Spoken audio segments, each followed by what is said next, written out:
رحم اللہ من قرأ الفاتحہ۔ لا حول ولا قوة الا باللہ العلی العظیم۔ اعوذ باللہ من الشیطان الرجیم۔ بسم اللہ الرحمن الرحیم۔ الحمد للہ الذی لا یبلغ مدحتہ القائلون ولا يحصي نعماءه العادون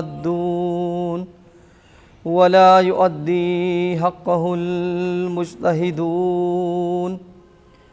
الذي لا يدركه بعد الهمم ولا يناله غوث الفتن الذي ليس لصفته حد محدود ولا نعت موجود ولا وقت معدود ولا أجل ممدود فطر الخلائق بقدرته ونشر الرياح برحمته ووطد بالصخور ميدان أرضه ثم الصلاة والسلام على سيد الأنبياء والمرسلين سیدنا و نبینا و شفیع مذنبینا ابی القاسم المصطفى محمد اللہم صل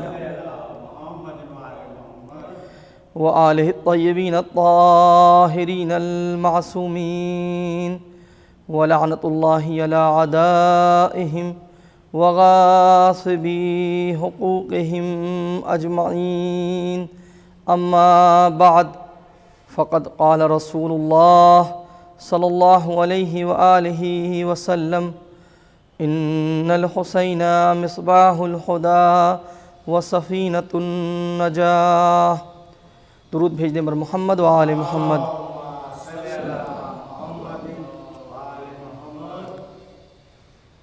عزیزان گرامی،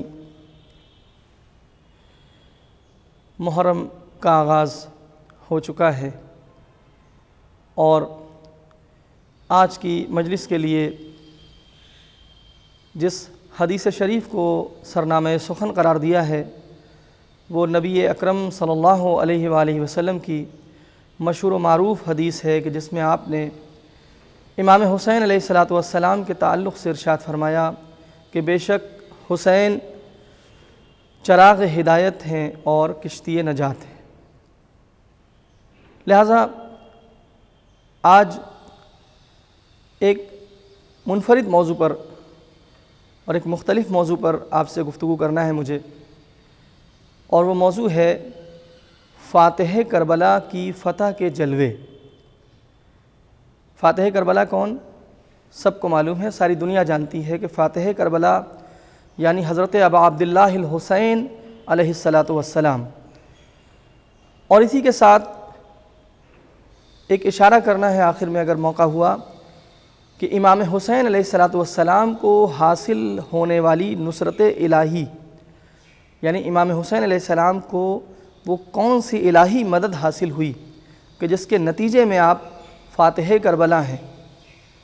اور آج بھی دنیا امام حسین علیہ السلام کی یاد منا رہی ہے اور اسی انداز سے منا رہی ہے۔ تقریباً 1400 سال گزر گئے ہیں اور ہر سال محرم جب آتا ہے تو پوری دنیا میں عاشقان ابا عبداللہ الحسین علیہ السلام اتنی ہی شدت کے ساتھ امام کا غم مناتے ہیں جتنا پچھلے سال منایا اور اس سے قبل کے برسوں میں منایا ہے۔ دنیا کی کوئی شخصیت ایسی آپ کو نہ ملے گی کہ جس کے غم میں اتنی تاثیر ہو، جس کی ذات میں اتنا اثر ہو، جس کی یاد ایسی ہو کہ اتنی شدت کے ساتھ برسہ برس سے منائی جائے۔ آپ دیکھ لیں اٹھا کر کے تاریخ، دنیا کی کوئی شخصیت آپ کو ایسی نہیں مل سکتی، اور یہ دعوے کے ساتھ میں کہہ رہا ہوں۔ تو آج ہم دیکھیں کہ ابا عبداللہ الحسین علیہ السلام کہ جو فاتح کربلا ہیں، آپ کی فتح کے جلوے کیا ہیں، اس کی تجلیاں کیا ہیں۔ دیکھیں ایک مسئلہ ہے جو میں پہلے عرض کر دوں کہ میں اس موضوع پر ہرگز گفتگو نہیں کرنے جا رہا ہوں، اور نہ اس کا میرا ارادہ ہے، اور اس موضوع پر گفتگو کرنا بھی نہیں چاہیے کہ اس جنگ میں کہ جو کربلا میں واقع ہوئی امام حسین علیہ السلام اور یزیدی لشکر سے، اس حوالے سے گفتگو کرنا کہ اس میں جیتا کون اور شکست کس کو ہوئی، فاتح کون ہوا اور شکست کس نے کھائی، یہ موضوع میں سمجھتا ہوں اس پر گفتگو کرنا اپنے وقت اور اپنی انرجی کو ضائع کرنا ہے۔ اب آپ کہیں گے ایسا کیسے؟ میں عرض کرتا ہوں آپ کی خدمت میں، بالکل ایسا ہی ہے۔ میں اس موضوع پر اس لیے نہیں گفتگو کرنا چاہوں گا کہ ظاہر ہے یہ سوال ہی سرے سے باطل ہے کہ جیتا کون اور شکست کس کو ہوئی۔ فرزند رسول اللہ صلی اللہ علیہ وآلہ وسلم کے اللہم صلی علی محمد وآلہ محمد کے مقابلے میں یزید پلید کا آ جانا ہی اس کی شکست ہے۔ ان کے مقابلے میں، ایسی عظیم ہستی کے مقابلے میں اس میں اس کی کوئی گنتی ہی نہیں ہے، اس کی کوئی حقیقت ہی نہیں ہے جس پر کوئی بات کی جائے۔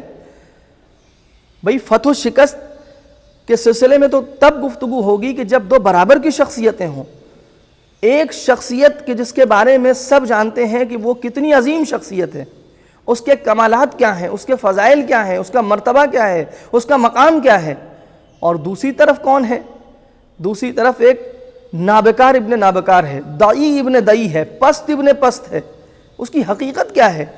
لہذا یہ تو بات مسلم الثبوت ہے، اور میں سمجھتا ہوں کہ اگر کوئی بھی مسلمان اس کو ذرہ برابر اس میں کوئی شبہ ہو کہ امام حسین علیہ السلام اور یزید کا جو مقابلہ ہوا ہے اس میں فتح کس کو ہوئی ہے، اس میں اگر کوئی سوال ہے کسی کو، تو میں تو سمجھتا ہوں کہ ایسے انسان کو اپنے ایمان کو ریویو کرنا چاہیے۔ ایسے انسان کو چاہیے کہ ایک مرتبہ اپنے ایمان پر نظر ثانی کرے کہ وہ مانتا کسے ہے، وہ پہچانتا کسے ہے۔ اگر کوئی اللہ کو جانتا ہو اور پہچانتا ہو، کوئی رسول اللہ صلی اللہ علیہ وآلہ وسلم کو مانتا اور جانتا اور پہچانتا ہو، اور پھر اس کے بعد رسول اللہ صلی اللہ علیہ وآلہ وسلم سے جو رشتہ امام حسین علیہ السلام کا ہے، جو نسبت امام حسین علیہ السلام کی ہے، اور اس کے ساتھ ساتھ جو عنایت رسول اللہ صلی اللہ علیہ وسلم امام حسین علیہ السلام پہ رکھتے تھے، اگر ذرہ برابر اس کی واقفیت کسی کو ہو تو وہ جانتا ہے کہ جو بھی اس ہستی کے مقابلے میں آئے گا وہ سرے سے باطل ہے، اس کی کوئی حقیقت ہی نہیں ہے۔ لہذا یہ گفتگو اپنی جگہ، اس کی کوئی حیثیت نہیں ہے کہ کوئی گفتگو کی جائے کہ کون فاتح ہوا۔ تو یہ مسلم ہے اپنی جگہ، اور یہ بات اپنی جگہ پروفڈ ہے کہ امام حسین علیہ السلام فاتح ہیں۔ تو اب اس موضوع پر گفتگو نہیں ہے۔ گفتگو کس موضوع پر ہے؟ وہ اس موضوع پر ہے کہ ہم اپنے جوانوں کو صرف وہ کچھ پہلو دکھائیں کہ امام حسین علیہ السلام اگر فاتح میدان کربلا ہیں تو کیسے ہیں، کن پہلوؤں کے اعتبار سے۔ آئیں جائزہ لیں اور دیکھیں کہ امام حسین علیہ السلام امام عالی مقام کن پہلوؤں کے اعتبار سے فاتح کربلا ہیں، فاتح میدان کربلا ہیں۔ اور عزیزان گرامی، یہ ایک بہت ہی خوبصورت موضوع ہے اگر اس پر توجہ کی جائے۔ ظاہر ہے کہ فتح کا معیار کیا ہوگا؟ فتح کا معیار دنیا میں ہر جگہ آپ دیکھ لیں، جیت کا، وکٹری کا کرائیٹیریا کیا ہوتا ہے، فتح کا کرائیٹیریا کیا ہوتا ہے؟ جیتنے کا کرائیٹیریا اور معیار یہ ہوتا ہے کہ جو جہاد کر رہا ہے، جو انسان کسی کے مقابلے میں کھڑا ہو رہا ہے، جو قیام کر رہا ہے، جو اسٹینڈ کر رہا ہے کسی کے اگینسٹ، اگر اس کا مشن پورا ہو گیا، اگر اس کا مقصد پورا ہو گیا، تو اب یہ معیار قرار پاتا ہے کہ وہ انسان فاتح ہو گیا، وہ انسان کامیاب ہو گیا، وہ سکسیسفل ہو گیا۔ اگر کوئی انسان یہاں پر اس غلط فہمی کا شکار ہو جائے کہ نہیں، ہم کرائیٹیریا اس بات کو قرار دیں گے کسی کی کامیابی کا اور کسی کی فتح کا کہ نہیں، اس کو کچھ نہ کھونا پڑے، اسے کچھ نہ گنوانا پڑے، اسے کچھ نہ دینا پڑے، اسے کوئی تکلیف نہ پہنچے، اسے کسی طرح کی ایذا نہ ہو، اسے کسی طرح کی تکلیف نہ ہو، اس کا سب کچھ محفوظ رہے، اس کے بعد اس کا مقصد حاصل ہو جائے، تو میں سمجھتا ہوں اگر کوئی اس پیمانے پہ آ کے دیکھے گا کامیابی اور فتح کو، تو دنیا کا کوئی فاتح انسان اسے مل نہیں سکتا۔ کون ہے دنیا کا فاتح انسان؟ کون ہے دنیا کا کامیاب انسان؟ کوئی مجھے بتائے کہ اگر وہ کسی مقصد کے تحت اٹھے تو اس میں اسے دشواریاں نہ ہوں، اس میں اسے تکلیفیں نہ پہنچیں، اس میں اسے ایذائیں نہ پہنچیں، اس میں اس کے دشمن اس کے لیے رکاوٹیں نہ پیدا کریں، اس میں اس کے دشمن اس کے لیے ایذائیں اس کو نہ پہنچائیں۔ یقیناً یہ ہوتا ہے، دنیا کی کوئی ہستی آپ کو ایسی نہ ملے گی، اور خصوصاً اگر کوئی اصولوں پہ لڑ رہا ہو، اگر کوئی انسان پرنسپلز پہ لڑ رہا ہو، اصولوں پہ جنگ ہو اس کی، تو یقیناً مسئلہ صرف اتنا سا ہے، یہ بہت واضح سی بات ہے نا کہ دنیا میں اللہ نے انسان کو کچھ اختیار دیا ہوا ہے نا، اور بعض انسان وہ ہیں جو اپنے اس اختیار کا مس یوز کرتے ہیں، غلط استفادہ کرتے ہیں، غلط فائدہ اٹھاتے ہیں اس کا، اور جو غلط فائدہ اٹھاتے ہیں وہ کبھی کبھی اس حد تک غلط فائدہ اٹھاتے ہیں کہ وہ ظالم بن جاتے ہیں اور وہ دوسروں کے اوپر ظلم کرتے ہیں۔ تو یہ بات تو مسلم ہے کہ جب تک اس دنیا کی اگر بات ہے، جہاں تک اس دنیا کی بات ہے، تو یہ بات بالکل واضح ہے کہ اگر کوئی انسان اصولوں پہ کوئی قدم اٹھائے گا، کوئی قیام کرے گا، کوئی ریولوشن لانا چاہے گا، کوئی انقلاب برپا کرنا چاہے گا، تو یہ ہو ہی نہیں سکتا کہ اسے کوئی تکلیف نہ پہنچے، اس کا کچھ نہ جائے اور وہ کامیاب ہو جائے۔ تو ظاہری اعتبار سے ہم نہیں دیکھیں گے کہ ظاہری اعتبار سے اس کا گیا کیا، ظاہری اعتبار سے نہیں دیکھا جائے گا اس کا گیا کیا، یہ دیکھا جائے گا کہ کیا سب کچھ گنوا کے اس کا مقصد بچ گیا کہ نہیں، اس کا مقصد پورا ہو گیا کہ نہیں۔ یہی تو پیمانہ ہوگا نا، دنیا کا ہر عقل مند انسان اسی پیمانے پر فیصلہ کرے گا کہ یہ دیکھے گا کہ اس کا مقصد اگر بچ گیا ہے تو اس کا مطلب وہ کامیاب ہو گیا ہے۔ اور یہیں پر امام حسین علیہ السلام کا ہی جملہ یاد آتا ہے دعائے عرفہ کا، کیا خوبصورت جملہ ہے، اے پروردگار جس نے تجھے پا لیا اس نے کھویا کیا، اور جس نے تجھے کھو دیا اس نے پایا کیا۔ یہ دنیا جانتی ہے کہ کربلا کے میدان میں امام حسین علیہ السلام نے خدا کو حاصل کر لیا ہے، لہٰذا امام حسین علیہ السلام کل بھی فاتح کربلا تھے، آج بھی فاتح کربلا ہیں، اور قیامت تک فاتح کربلا رہیں گے۔ صلوات بھیجنے پر محمد و آل محمد۔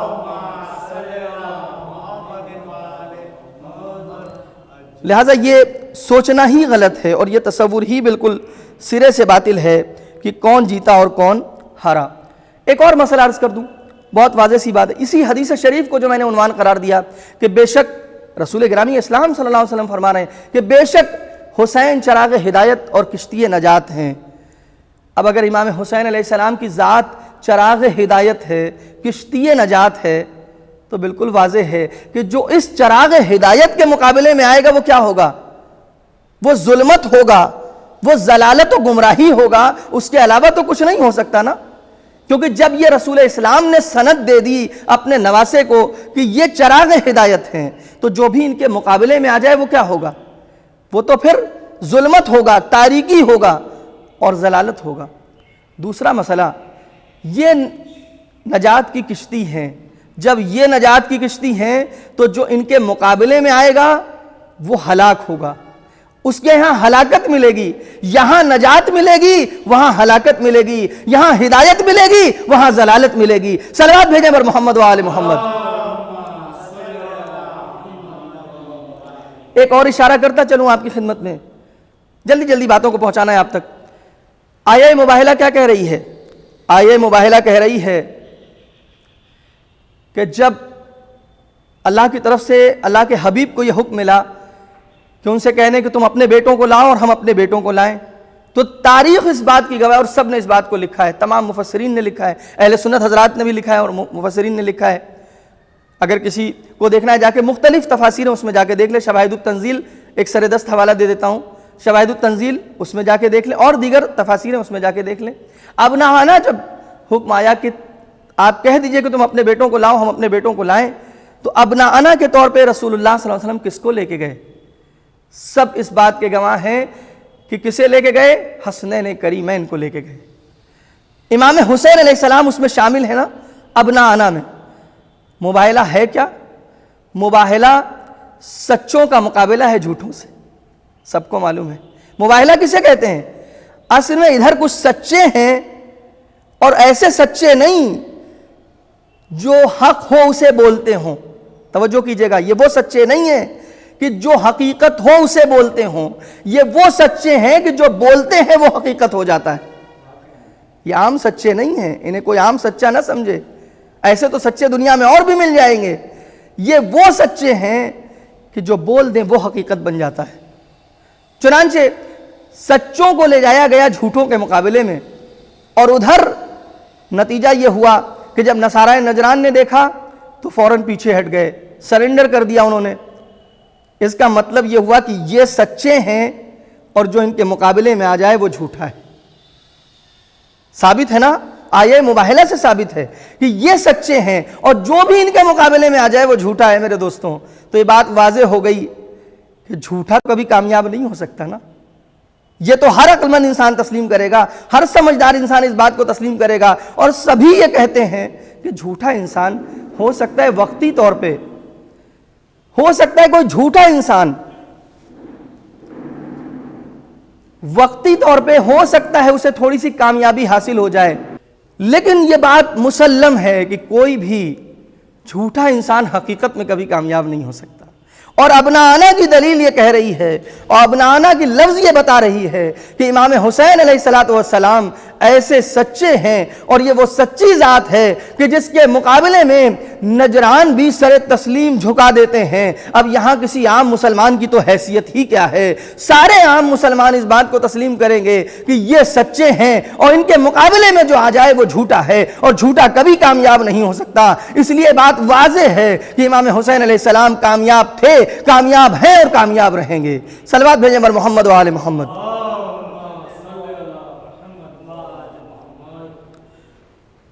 میرے دوستوں، مجھے جو بات عرض کرنا ہے وہ یہ ہے کہ امام حسین علیہ السلام کا مقصد، اب ہمیں دیکھنا ہے کہ امام حسین علیہ السلام کا مقصد تھا کیا کہ جس میں وہ کامیاب ہوئے ہیں۔ اصل مسئلہ یہ ہے کہ ہمیں سمجھنا ہے کہ وہ مقصد حسینی کیا ہے، وہ مشن کیا ہے جس میں امام حسین علیہ السلام کو عظیم کامیابی حاصل ہوئی ہے۔ اور اس اعتبار سے کہا جائے گا کہ امام حسین علیہ السلام فاتح کربلا ہیں اور کامیاب ہیں۔ پہلی چیز، امام حسین علیہ السلام کا پہلا مقصد یہ ہے اور بنیادی مقصد یہ ہے، بہت توجہ چاہتا ہوں آپ کی، امام حسین علیہ السلام کا بنیادی مقصد یہ ہے کہ آپ علیہ السلام یہ چاہتے ہیں کہ جو اللہ سے آپ نے وعدہ کیا ہے ازل سے، اس کو پورا کر دیں۔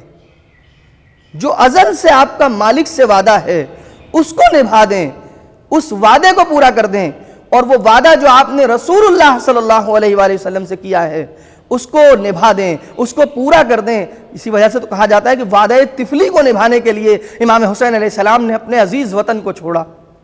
وہ وعدہ جو بچپن سے آپ نے اپنے نانا رسول خدا سے کیا تھا، وہ وعدہ جو ازل سے آپ نے پروردگار عالم سے کیا تھا، اس کو پورا کرنا چاہتے ہیں امام حسین علیہ السلام۔ اچھا، وہ وعدہ کیا ہے؟ اب سوال پیدا ہوتا ہے نا، وعدہ کیا ہے؟ وہ وعدہ کچھ اور نہیں ہے، ساری دنیا جانتی ہے۔ وہ وعدہ صرف یہ ہے کہ اے پروردگار، اے میرے کریم پروردگار، اے خالق حسین ابن علی، اے میرے نانا رسول خدا، میں اپنا سب کچھ لٹا دوں گا، سب کچھ قربان کر دوں گا، لیکن اگر اے پروردگار تیرے دین پر آنچ آ رہی ہوئی، تیرے دین پر کوئی حرف آ رہا ہو، تیرے دین پر کوئی آنچ آئے، اے میرے نانا، جس دین کو پہنچانے کے لیے، جس شریعت کو پہنچانے کے لیے آپ نے تمام مشقتیں کی، تمام زحمتیں اٹھائیں، تمام ایذائیں برداشت کیں، اے میرے نانا، اگر کبھی آپ کے دین پہ وقت پڑا تو حسین اپنا سب کچھ قربان کر دے گا، مگر آپ کے دین کو بچا لے گا، آپ کی شریعت کو بچا لے گا، نمازوں کو بچا لے گا، اذانوں کو بچا لے گا، روزے کو بچا لے گا، حج کو بچا لے گا، جہاد کو بچا لے گا، تمام احکام الہیہ کو بچا لے گا۔ اور امام حسین علیہ السلام نے کیا۔ یہی تو وجہ ہے کہ جب دربار یزید میں، یزید ملعون میں، اس نے چوتھے امام علیہ السلام پر طنز کیا ہے تو امام سجاد علیہ السلام نے انتظار کیا ہے، اور جب مؤذن نے اذان دی اور جب وہ اس فقرے پر پہنچا اشہد ان محمد الرسول اللہ صلی اللہ علیہ وآلہ وسلم، تو کیا سوال کیا ہمارے اور آپ کے چوتھے امام نے اس یزید ملعون سے کہ یہ بتا کہ یہ جو نام آ رہا ہے اذان میں، یہ کس کا نام ہے؟ یہ تیرے جد ہیں یا میرے جد ہیں؟ اگر تو یہ کہہ دے کہ تیرے جد ہے تو تو جھوٹا ہے، تو سرعام جھوٹ بول رہا ہے، اور اگر یہ کہہ دے کہ یہ میرے جد ہیں تو پھر بتا دنیا کو کہ ہم کیا ہیں۔ اور پھر یہیں پر واضح کیا کہ تو اور یہ چاہتے تھے کہ یہ اذان باقی نہ رہے، اذان میں نام محمد باقی نہ رہے، مگر میرے بابا نے اپنا سر قلم کروا کے، میرے بابا نے اپنا بھرا گھر لٹا کے اس اذان کو بچا لیا، نماز کو بچا لیا، سجدے کے عالم میں اپنے سر کو قلم کروا کے سجدوں کی آبرو رکھ لی۔ صلوات بھیجے مر محمد و آل محمد۔ لہٰذا میرے عزیزوں، امام حسین اسلام کا ایک بنیادی مقصد کیا ہے؟ وعدہ الہی کو پورا کرنا۔ جو وعدہ آپ نے پروردگار عالم سے ازل سے کیا ہوا ہے اور اپنے نانا سے کیا ہے، اس کو آپ پورا کرنا چاہتے ہیں۔ اس کے علاوہ آپ کیا چاہتے ہیں؟ بہت جلدی میں عرض کر رہا ہوں آپ کی خدمت میں۔ دیکھیں مسئلہ کیا ہے؟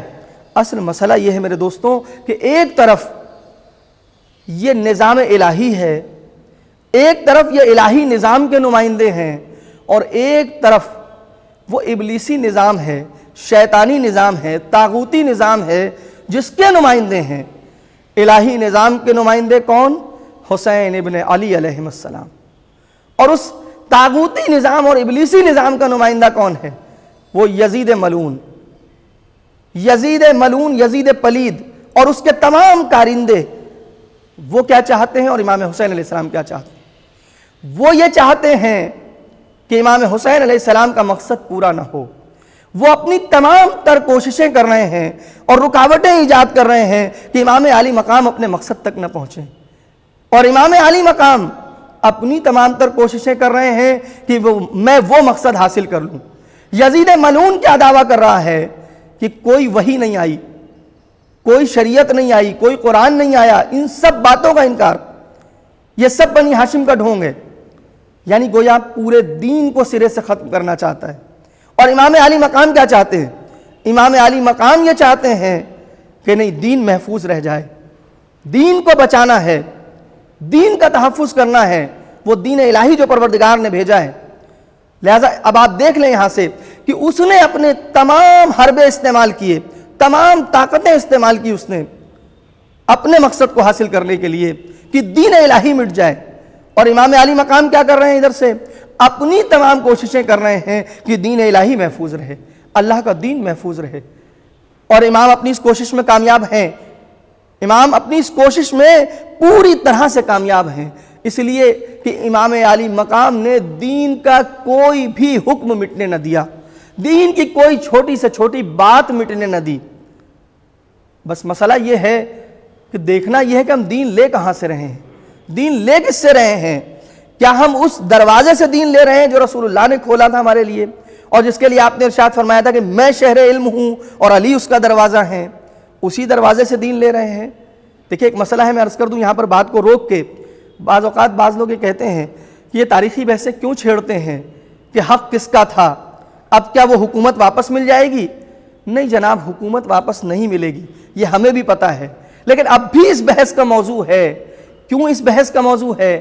اس لیے کہ حکومت کا معاملہ تو ختم ہو گیا، وہ دور ختم ہو گیا، وہ ظلم ہو گیا ان ہستیوں کے اوپر، انہوں نے اسے برداشت کر لیا، خون کا گھونٹ پی کر کے وہ ہستیاں دنیا سے چلی گئیں۔ البتہ اس کے نتیجے میں بہت سارے جو انحرافات پیدا ہوئے، اس کے بعد جو بہت سارے مظالم ہوئے، اس کے ذمہ دار بھی وہ ظالم لوگ بھی ہیں اور وہ افراد بھی ہیں جنہوں نے ظالموں کی حکومت قبول کی، یہ الگ بحث ہے۔ لیکن ابھی اس سے قطع نظر ان ساری بحثوں کو اگر کنارے کر دیا جائے تو ایک مسئلہ یہ تو ہے کہ آج بھی ہر مسلمان کو دین کی ضرورت ہے کہ نہیں؟ آج بھی ہر مسلمان کو دین چاہیے کہ نہیں چاہیے؟ آج بھی اسے دین پر عمل کرنا ہے نا؟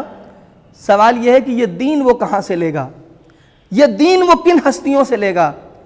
کیا وہ اہل بیت سے دین لے رہا ہے، قرآن و اہل بیت سے لے رہا ہے، یا کہیں اور سے لے رہا ہے؟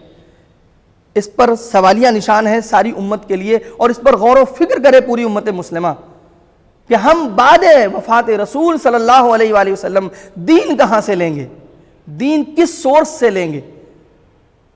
کیا اس ریئل سورس سے لیں گے، اس حقیقی سورس سے لیں گے جو اللہ نے قرار دیا اور رسول اللہ نے قرار دیا، یا نہیں ہم خود اپنے اعتبار سے فیصلہ کر کے کہیں اور سے لیں گے کہ جس کے اندر یقین ہے اس بات کا کہ وہاں پر ہمیں حقیقت نہیں ملے گی، وہاں پر وہ نہیں ملے گا جو اللہ کی طرف سے آیا ہے، رسول اللہ کی طرف سے آیا ہے۔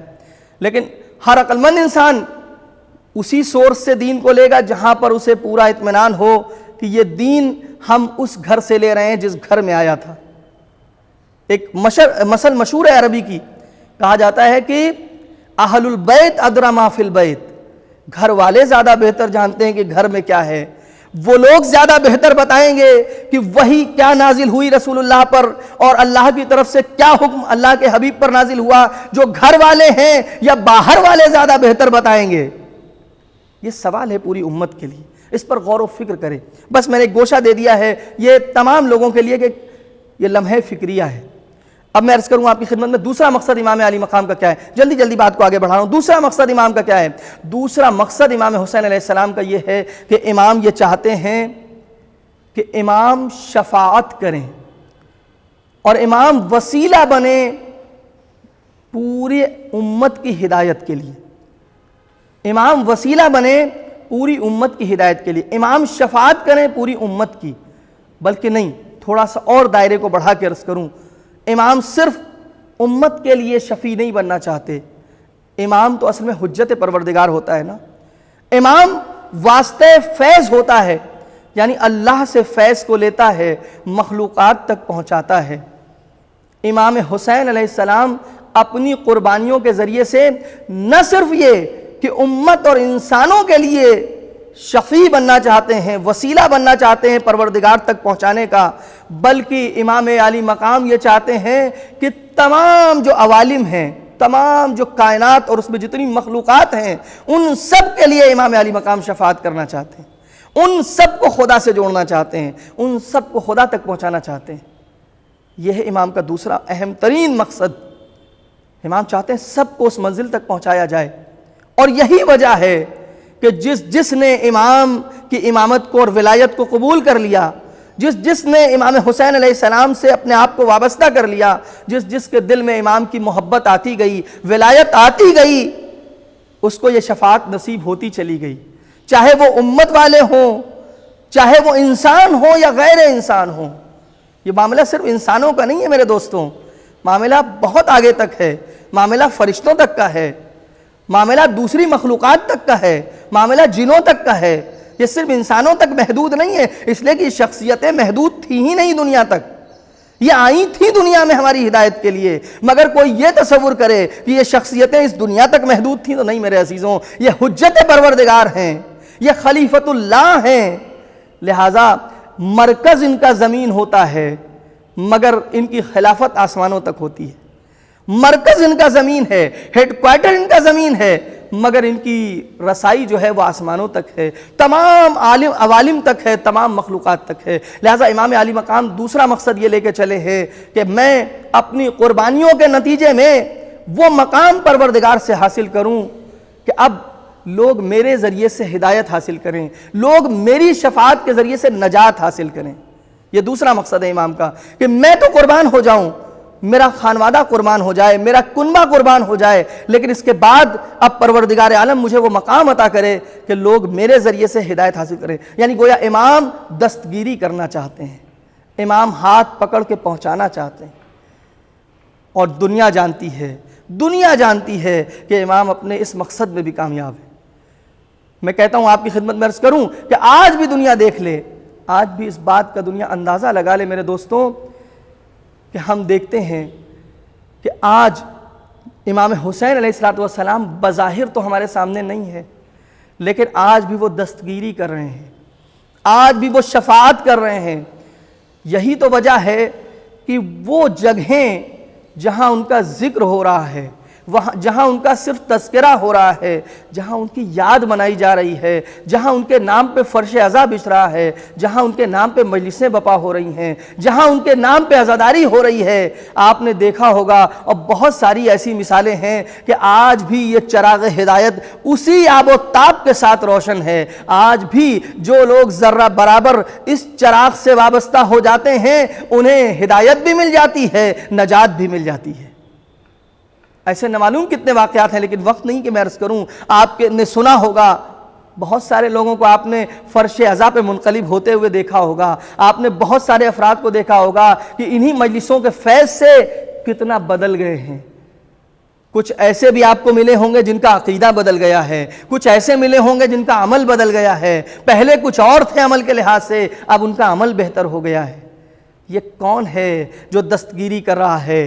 کون ہے جو ان عزاداروں کی دستگیری کر رہا ہے؟ کون ہے جو اس فرش عزا پہ عنایت رکھے ہوئے ہے کہ جو آنے والا آئے خلوص سے، اگر وہ آئے گا مجھے تھوڑا سا پہچانتا ہو، مجھے جانتا ہو، میری عظمت کا قائل ہو، میری عظمت کا اعتراف کرنے والا ہو، تھوڑی سی اس کے دل میں میری محبت ہو، خلوص ہو، معرفت ہو، تو آج بھی حسین ابن علی اس کی دستگیری فرما رہے ہیں۔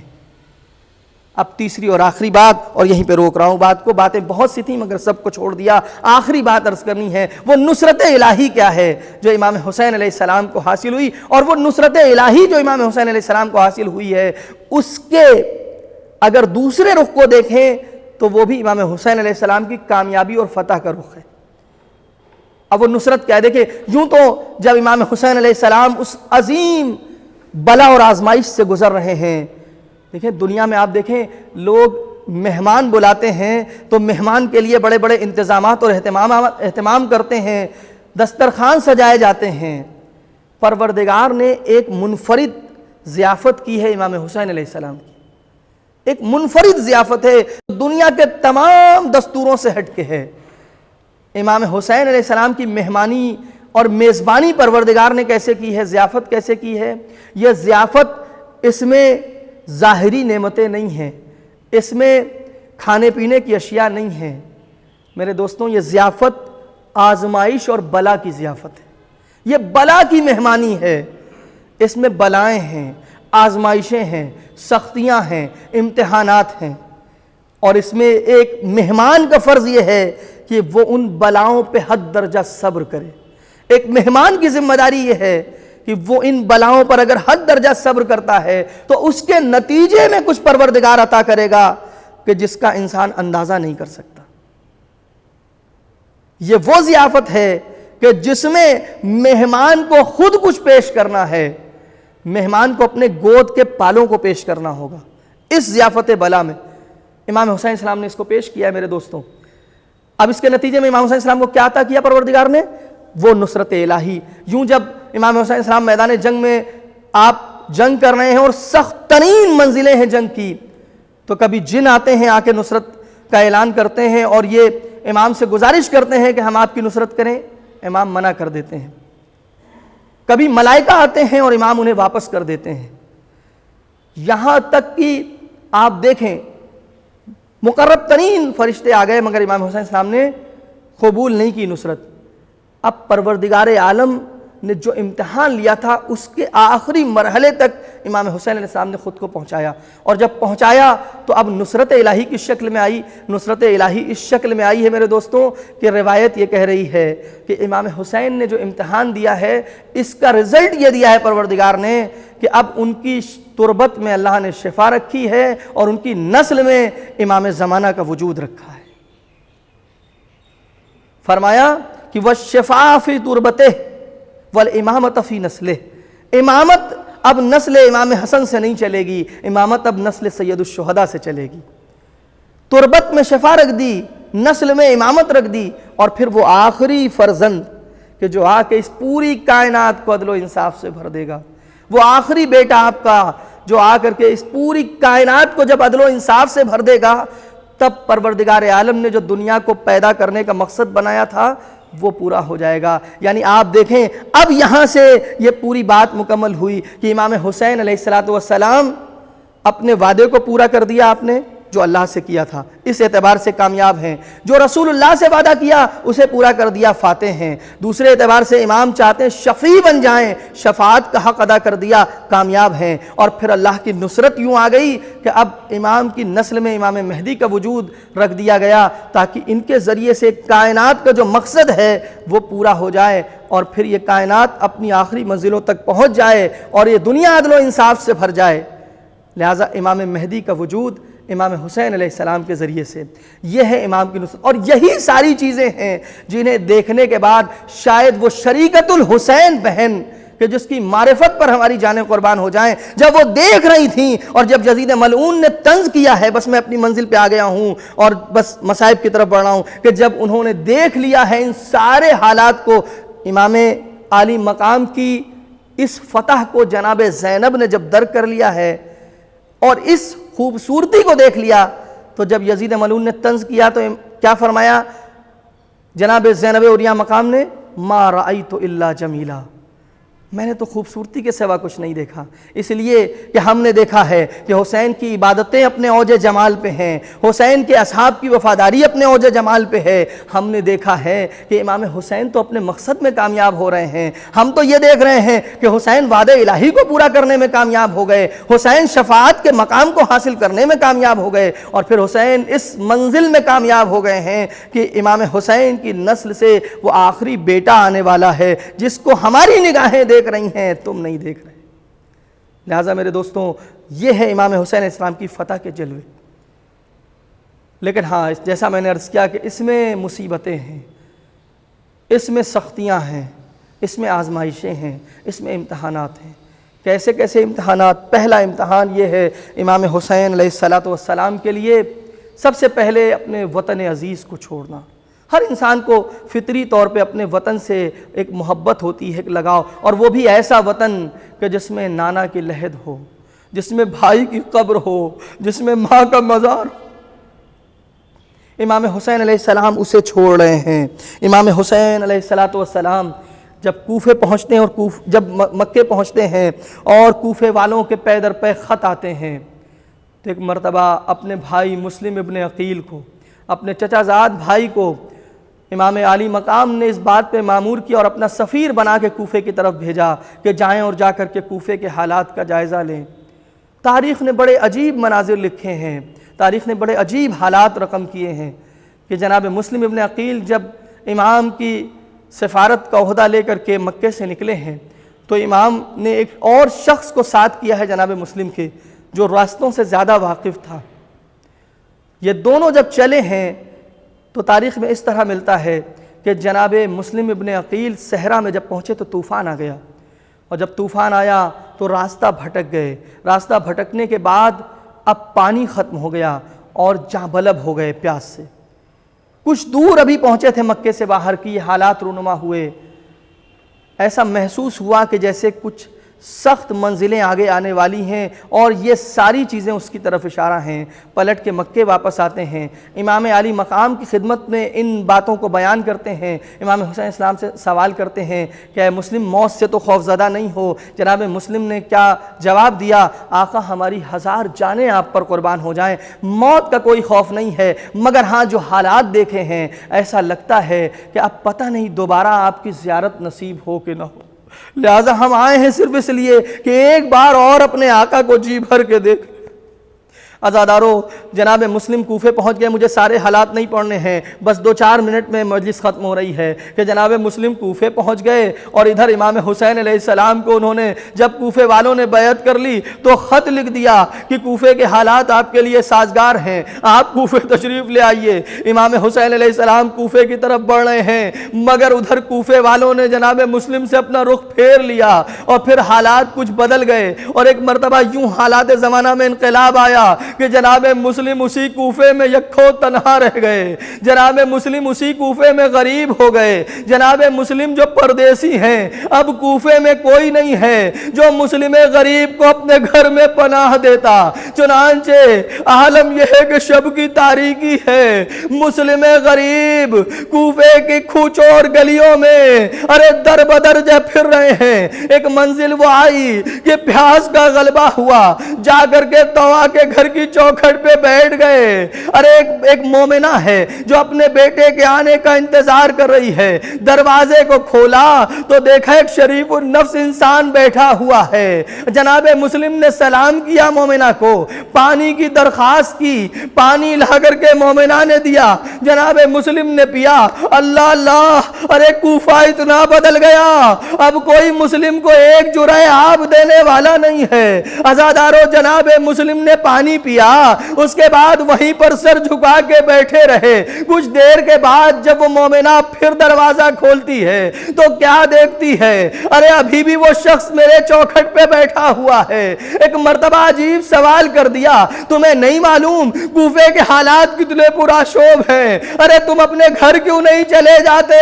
ارے مسلم غریب نے جواب دیا، اے مومنہ، وہ کہاں جائے جس کا اس شہر میں کوئی گھر نہ ہو، جو بے دیار ہو، جو یہاں غریب الوطن ہو، سوال کیا کہاں کے رہنے والے ہو، تمہارا نام کیا ہے؟ بتایا میں مسلم ابن عقیل ہوں، میں سفیر حسین ابن علی ہوں۔ عزادارو یہ جناب مسلم کی منزل ہے، تو نے اپنے گھر میں پناہ دی ہے، ادھر امام حسین منزل بمنزل آگے بڑھ رہے ہیں، ادھر کوفے کے حالات بدل رہے ہیں۔ ارے وہ منزل آ گئی کہ کوفے میں جناب مسلم کی شہادت واقع ہو گئی، منزل سوخ پہ امام حسین پہنچتے ہیں، دل بے چین سا ہو جاتا ہے، جا کر مغموم ہو کے اپنے خیمے میں سر جھکا کے بیٹھ جاتے ہیں کہ دیکھا ادھر کوفے کی طرف سے کوئی شخص نمودار ہوا۔ امام نے کسی صحابی سے کہا مجھے کوفے سے آنے والا کوئی شخص نظر آتا ہے، جا کے اس سے کوفے کے حالات دریافت کرو۔ امام کے صحابی نے جا کے اس سے جب حالات معلوم کیے تو اب وہ آتا ہے، پریشان ہے کس طرح امام سے بتائے۔ امام نے فرمایا دیکھو یہاں سب میرے محرم راز ہیں۔ کہا نہیں، میں آقا آپ سے اکیلے میں کہنا چاہتا ہوں۔ تنہائی میں جا کے، گوشے میں جا کے مسلم ابن عقیل کی شہادت کی خبر دی۔ ارے آنے والے نے یہ بتایا ہے جب میں کوفے سے چلا تھا تو یہ کیفیت دیکھی تھی کہ ہانیوں مسلم کو شہید کر کے ہانیوں مسلم کی لاش کو کوفے میں گلیوں میں پھرایا جا رہا تھا۔ اللہ اکبر۔ امام حسین نے کلمہ استرجاع کو اپنی زبان پر جاری کیا، انا للہ و انا الیہ راجعون۔ اس کے بعد اس خیمے میں گئے جہاں یتیمہ مسلم تھی، یتیمہ مسلم کو بلایا، اپنے زانو پہ بٹھایا، زانو پہ بٹھانے کے بعد اس کے سر پہ دست شفقت پھیرنے لگے اور اس کے کانوں میں گوشوارے پہنائے۔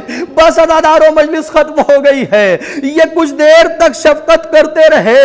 ارے یہ اہل بیت کے گھرانے کی بچی ہے، سمجھدار بچی ہے، کم سن ضرور ہے مگر شعور رکھتی ہے۔ ایک مرتبہ پلٹ کے چچا کی خدمت میں ہاتھوں کو جوڑ دیا، چچا جان یہ اتنی شفقت جو آپ فرما رہے ہیں، کیا میرے بابا اس دنیا میں نہ رہے؟ کیا میں یتیم ہو گئی؟ ایک مرتبہ سینے سے لگایا، شہادت کی خبر دی اور اس کے بعد فرمایا آج سے میں حسین ابن علی تمہارا سرپرست ہوں۔ مگر ہائے رے، جناب مسلم کی یتیمہ کو امام حسین کی شفقت تو نصیب ہو گئی۔ جی چاہتا ہے آقا کی خدمت میں عرض کروں، آقا جب آپ نے یتیم مسلم پہ دست شفقت پھیرا تو ذرا دیکھیے گا سکینہ آس پاس نہ ہو کہ سکینہ یہ منظر دیکھ کے آپ کی شہادت کے بعد یہ توقع رکھے کوئی آ کے اس کے سر پہ دست شفقت پھیرے گا۔ ارے نئی شام غریبہ میں منزل یہ ہوگی، اس کے گوشوارے چھینے جائیں گے، کانوں سے لہو ٹپکے گا، ارے دامن میں آگ لگے گی، میدان کربلا میں آپ کو آواز دے رہی ہوگی، آپ کے کٹے ہوئے سر سے آواز آئے گی، آپ کے جسم سے آواز آئے گی، بے سر جسم سے آواز آئے گی، الیہ الیہ سکینہ، اے میری سکینہ اس نشیب میں آ جا، تیرا بابا یہاں آرام کر رہا ہے۔ الا لعنۃ اللہ علی القوم الظالمین، سیعلم الذین ظلموا ای منقلب ینقلبون، انا للہ و انا الیہ راجعون، رضم بقضائک و تسلیما لامرک لا معبود سواک۔ پروردگار تجھے واسطہ محمد و آل محمد علیہ السلام کا ہماری اس عزا کو قبول فرما۔ پروردگار ہم سے اگر اس میں کوئی کمی اور کوتاہی رہ جائے تو اس سے درگزر فرما۔